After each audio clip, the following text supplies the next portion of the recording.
অসুর, এদের গুরু শুক্রাচার্য, আর আমি হচ্ছি দেবতাদের গুরু, যার নাম বৃহস্পতি। বৃহৎ জগতের যেজন অধিপতি তাকে কয় বৃহস্পতি। তিনিও গুরু, আমিও গুরু। আজ গুরুই গুরুই গান নাকি বলছে, গুরুই গুরুই গান দুটি হচ্ছে গুরু। একবারে গুরু গুরু করে না জানে কোথায় চলে যায় তার ঠিক ঠিকানা নাই।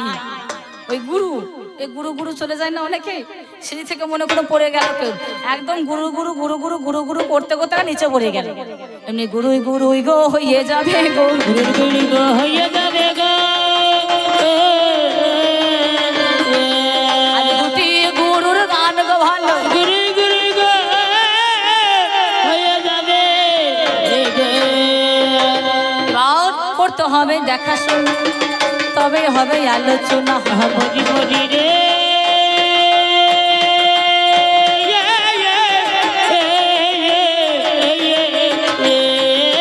করতে হবে দেখাশোনা, তবে হবে আলোচনা। আর করতে হবে দেখাশোনা, তবে হবে আলোচনা। হরি হরি রে,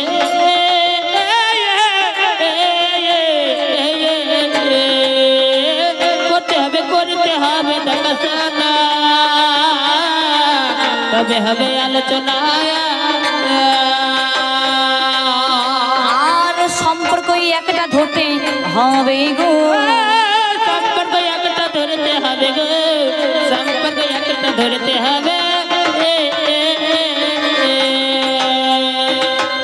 আজ কোন জায়গাতেই দেখা হলো গো, কোন জায়গাতে দেখা হলো গো, মোদের কোন জায়গাতেই দেখা হলো গো, কোন জায়গাতে দেখা হলো গো। আমি ভাবের কথা কহি তব, কোন জায়গাতে দেখা হলো গো। আমি হলাম বৃহস্পতি, রে রে রে রে রে রে,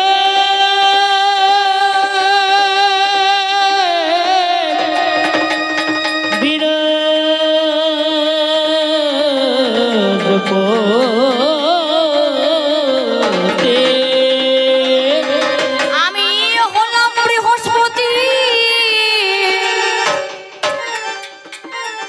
আমি অঙ্গিনার নন্দন,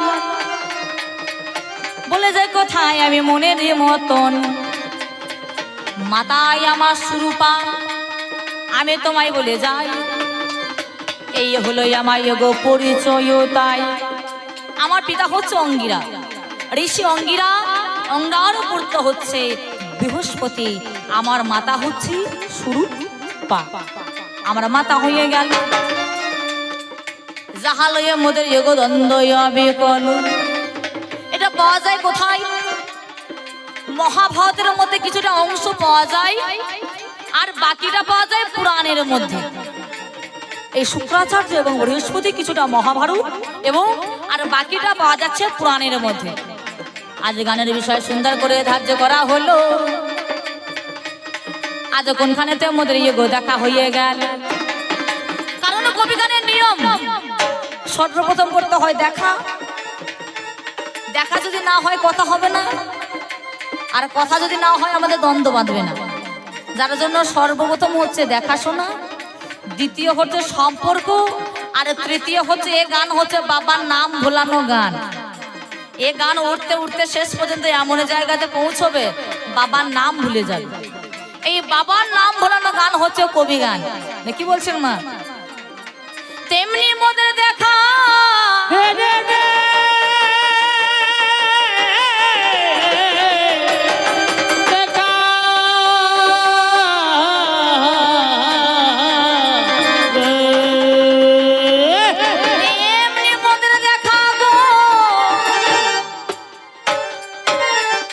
কোথায় হয়ে গেল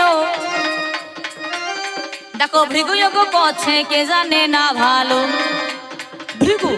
ভৃগুর পুত্র হচ্ছে শুক্রাচার্য। শুক্রাচার্য বৃত্তি করছে, অর্থাৎ আশ্রমে বসে তিনি করছেন কি মায়ের পূজা, কালী মায়ের পুজো করছেন। নিমন্ত্রণ দিয়েছেন কাকে? আমাকে নিমন্ত্রণ দিয়েছে।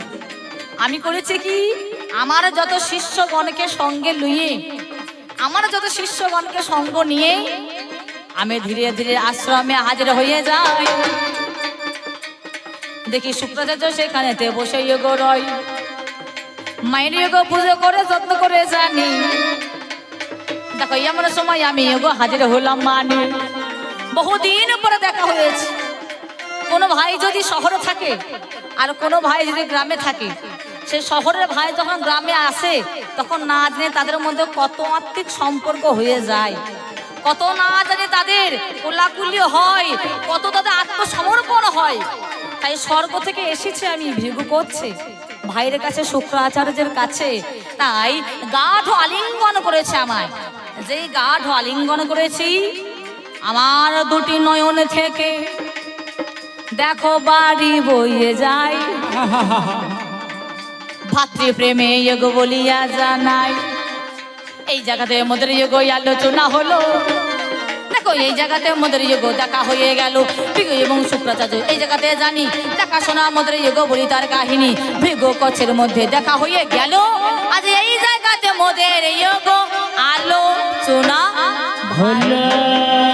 এই ভিগু কচ্ছের মাঝখানে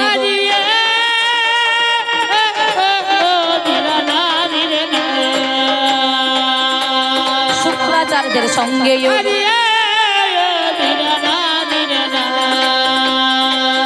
দেখো দেখা হয়ে যায়।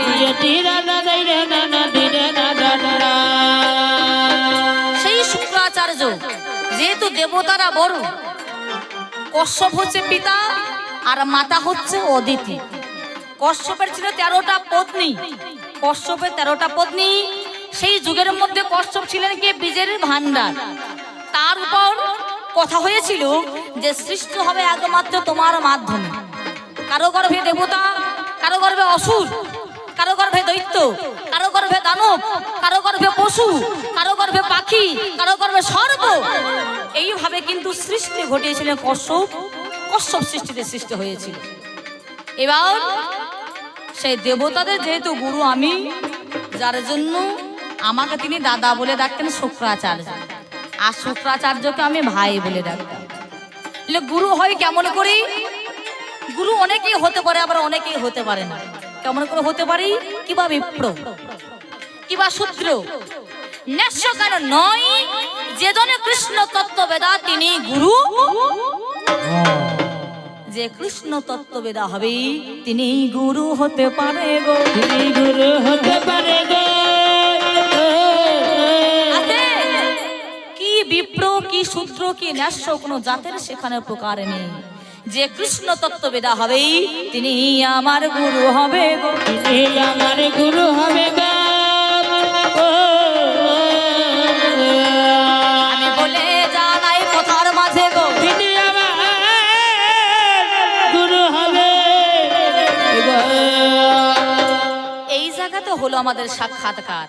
এবার কবি গানের পর্যায়ে এলে একটু আমাদের জিজ্ঞাসা করতে হয়।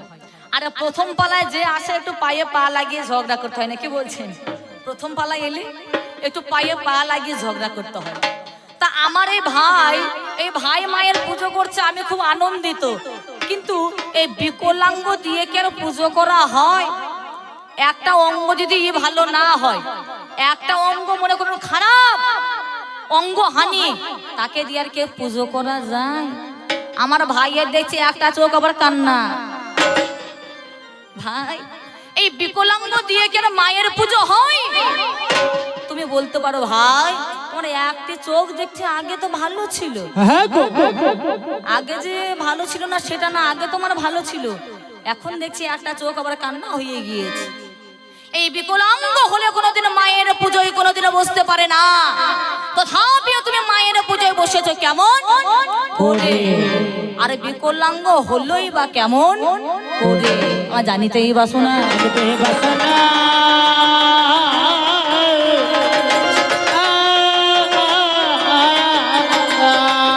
তুমি একটু করো আলোচনা।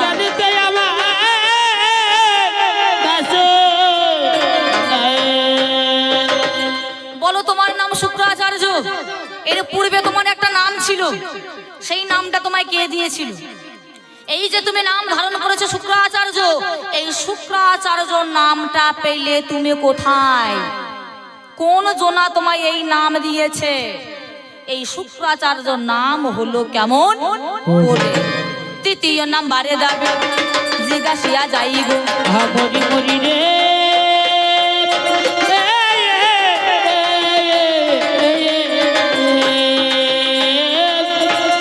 তৃতীয় নাম্বার যাবে জিজ্ঞাসিয়া যাই গা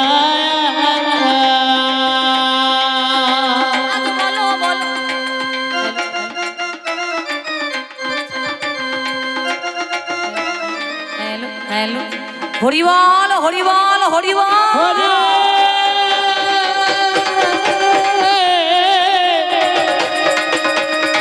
হরি হরি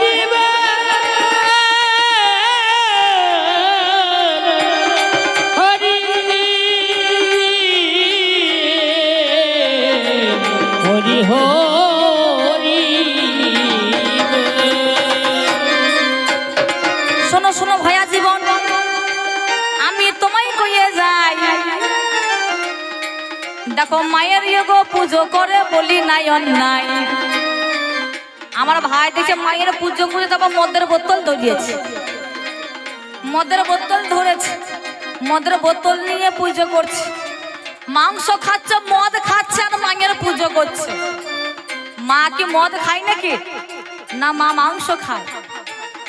মদের বোতল ধরে মাংসকে সঙ্গে নিয়ে দেখছে মায়ের পুজোয় বসেছে, করছে সাধন।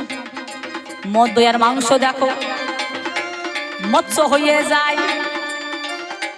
মৈথুনি গো বলে জানায় মুদ্রাই দে তথায়। মদ্য, মাংস, মৎস্য, মুদ্রা এবং মৈথুন, এই পাঁচটাকে বলা হয় পঞ্চমোকার সাধন। আমি শুনছি নাকি ভাইয়া জীবন তুমি এগুলো সাধন করো? কি করে সাধন করো? কেমন করে সাধন করো? এর কি তত্ত্ব? কোন মদ, কোন মাংস, কোন মুদ্রা, কোন মৈথুন আমার জানিতে বাসনা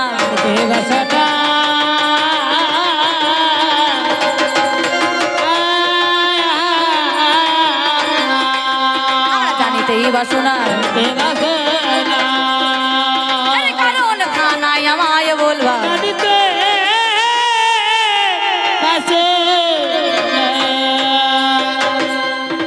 পঞ্চমুণ্ডির আসন করে বসে আছে ভাইয়া জীবন।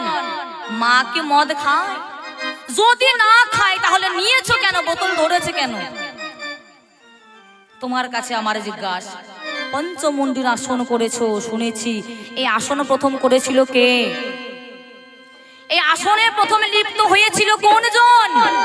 এই আসনে তুমি বসলে কেমন করে? এই পঞ্চমুণ্ডের আসন করতে গেলে কয়টি মস্তকের প্রয়োজন হয়? মস্তক মানা হচ্ছে মাথা, কয়টি মাথার প্রয়োজন হয়? কয়টি মাথাকে তুমি গ্রহণ করেছো? আজ কেমন করে পঞ্চমুণ্ডের আসনে লিপ্ত হয়েছো তুমি? এর যে তত্ত্ব, এর যে ব্যাখ্যা একটু বুঝিয়ে বলিবে।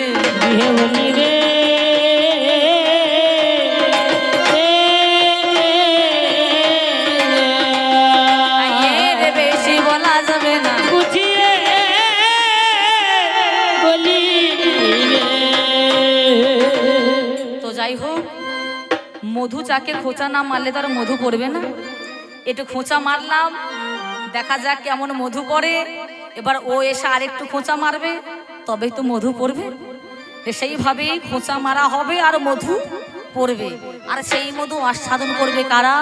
আপনাদের মতো সুধী ভক্ত তারা। এতটুকু বলেই প্রথম পালা এখানে রাখলাম। এবার যাওয়ার পথে একটা গান।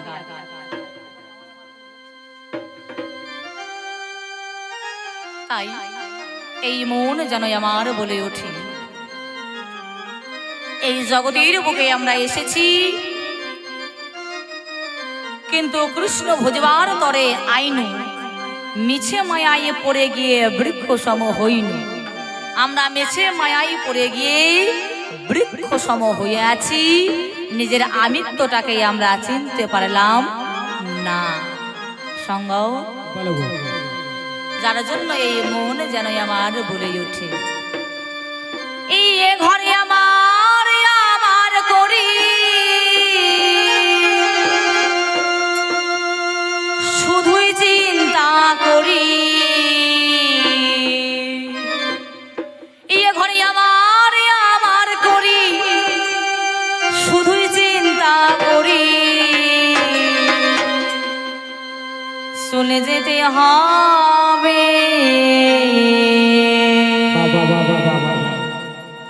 এই ঘর ছাড়ে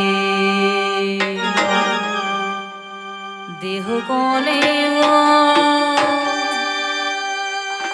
তো বারের ঘর ভাড়া দিয়ে আছি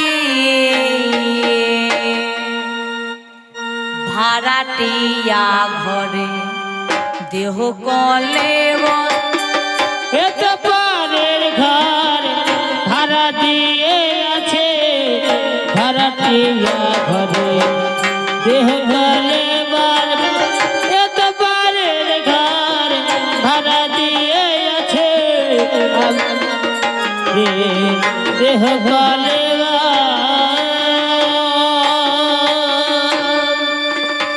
ঘর আমার আমার করি সদা চিন্তা করি আমার করি সদা চিন্তা করি চলে যেতে হবে এ ঘর ছাড়ি দেহ গলে এত পারের ঘর ভাড়া দিয়ে আছে ভাড়াটিয়া ঘরে দেহ গলে এত পারের ঘর ভাড়া দিয়ে আছে ভাড়াটিয়া ঘরে দেহ ঘরে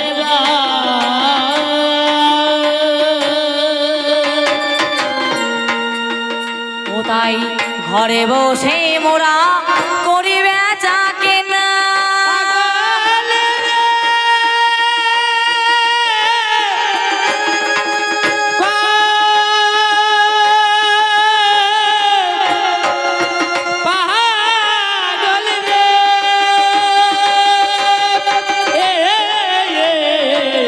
ঘরে বসে মোরা ঘরে বসে মোরা করিবে থাকে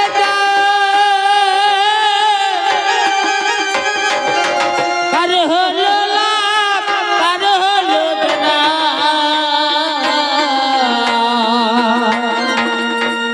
সময় থাকতে যদি তাকে আমরা ডাকার মতো ডাকতে পারি আমাদের হবে ফলপ্রদ আমরা ফল পাব দিন যদি বেলা যদি চলে যায় তাকে যতই ডাকি না কেন দিন তাকে আমরা পাব অযথা সময় নষ্ট করা যাবে না সময়ের কি মূল্য সময়ের মূল্য দিতে হবে এক সেকেন্ডের জন্য না জানে কত কিছু হতে পারে রাস্তার মধ্যে চলাফেরা করছেন যাতায়াত করছেন না জানি এক সেকেন্ডের জন্য দুর্ঘটনা হয়ে যেতে পারে সদা সর্বদা সতর্ক থাকতে হবে কি মূল্য এক সেকেন্ডের যে দুর্ঘটনা থেকে বেঁচে যায় সে জানে এক সেকেন্ডের কি মূল্য একদিনের কি মূল্য জানে সে ব্যক্তি সারাদিন যে বদনে একটু আহার দিতে পারেনি আহারের নিমিত্তে একটু তার বদনে কিচ্ছু জোটেনি সে জানে একদিনের কি মূল্য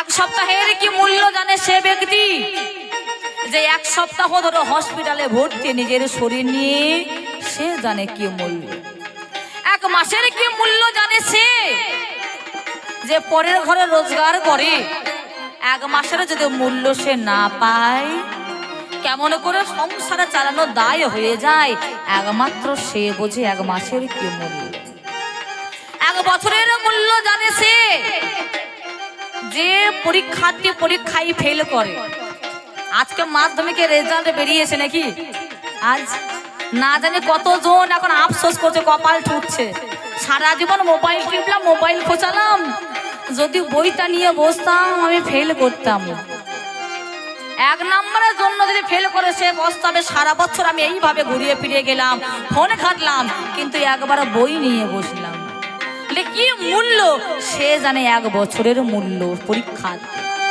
তাই তো বলছেন ঘরে বসেই মোরা করি বেচা কেনা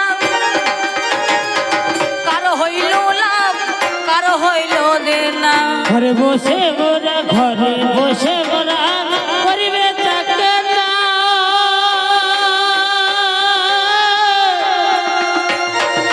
কারো হলো লাভ কারো হলো দেনা।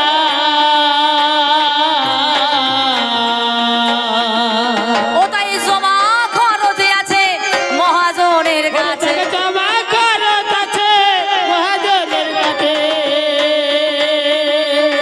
কতটুকু পাপ কতটুকু পূর্ণ করেছে এই জগতের মধ্যে আমি, হ্যাঁ একমাত্র জানে কি যে জমা খরচ হিসাব করছেন, কোনটা অন্যায় কোনটা ন্যায়। আমরা মায়ের চোখে ধুলো দিয়ে বাবার চোখে ধুলো দিয়ে না জানে কত কর্ম করে যায়, কিন্তু জমা খরচ আছে তার কাছে, হিসাব করবে তিনি। আমরা হিসাব করার কেউ নয়। পরের জায়গা পরের জমি ঘর বানাইয়া আমরা তো কেউ ঘরের মালিক নয়। শুধু এই ঘর বলে নয়, ইটের ঘর বলে নয়, এই দেহ ঘরের কথাও বলছি।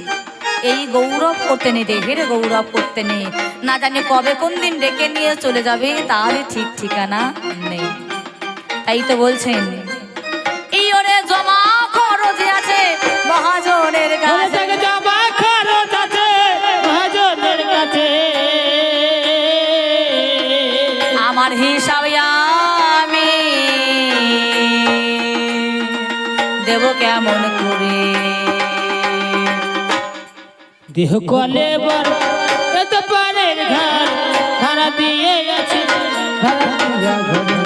দেহ কলে বর এত পারের ঘর ভাড়া দিয়ে আছে।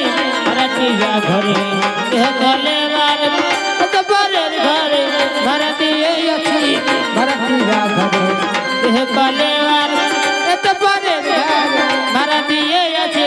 ভাড়াটিয়া ঘরে দেহ কলে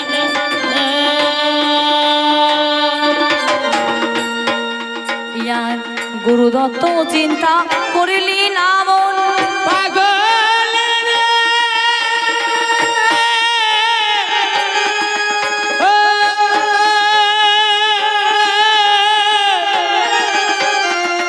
পাগল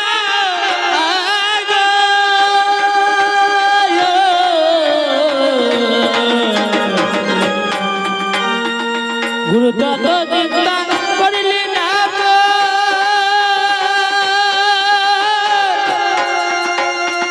চিরদিন কারো যাবে না কারো। ইয়রে রত্ন দেহ যেদিন হবে রে তোর দাহন। দেহ যেদিন হবে রে তোর দাহন।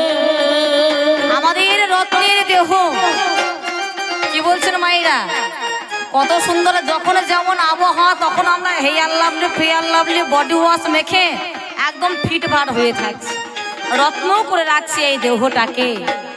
কবে কোন দিন যখন তারা ডাক পড়ে যাবে এই রত্ন দেহই একদিনে পুড়ে ছাড় খাড় হয়ে যাবে। আমরা নিজেও সন্ধান করে বুঝতে পারবো না কবে কোন দিনে কার জীবনে মৃত্যু ঘনিয়ে আসে। মৃত্যু আসে পিছনের দিকে আসে মৃত্যু। সামনের দিকে যদি মৃত্যু আসতো মানব জীবনে আমরা সবাই মৃত্যুকে কেউ নিতে চাইতাম না। মৃত্যু বান আসে পিছন থেকে। ভগবান জগতের বুকে পাঠিয়ে দিয়েছেন সৎ কর্ম করো, অসৎ সঙ্গ পরিত্যাগ করো। হস্ত দিয়েছেন, হ্যাঁ এই হস্তের মধ্যে সুকর্ম করো। নয়ন দিয়েছেন, এই নয়নের মধ্যে রাধা গোবিন্দের যুগল মূরতি দর্শন করো। কর্ণ দিয়েছেন, ভাগবত কথা শ্রবণ করো। আমরা কজন করি? আমাদের গুরুপদেও আর মতি নাই, আমাদের কৃষ্ণপদেও আর মতি তেমন নেই। এই ওরে রত্ন দেহ যেদিন হবে রে তোর দাহন। রত্ন দেহ যেদিন হবে রে তোর দাহন। প্রাণ বাকি নাহি চাহিবে না ফিরে।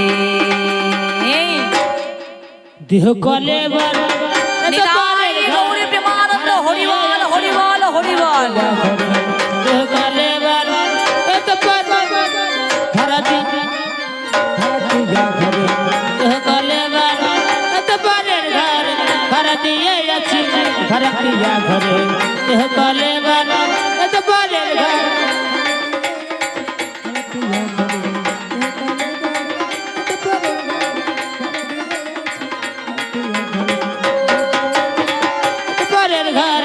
ভাড়া দিয়ে আছি ভাড়াটিয়া ঘরে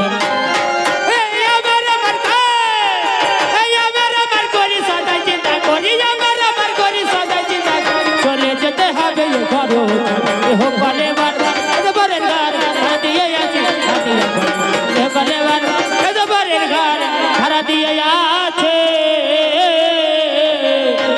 ভাড়াটিয়া ঘরে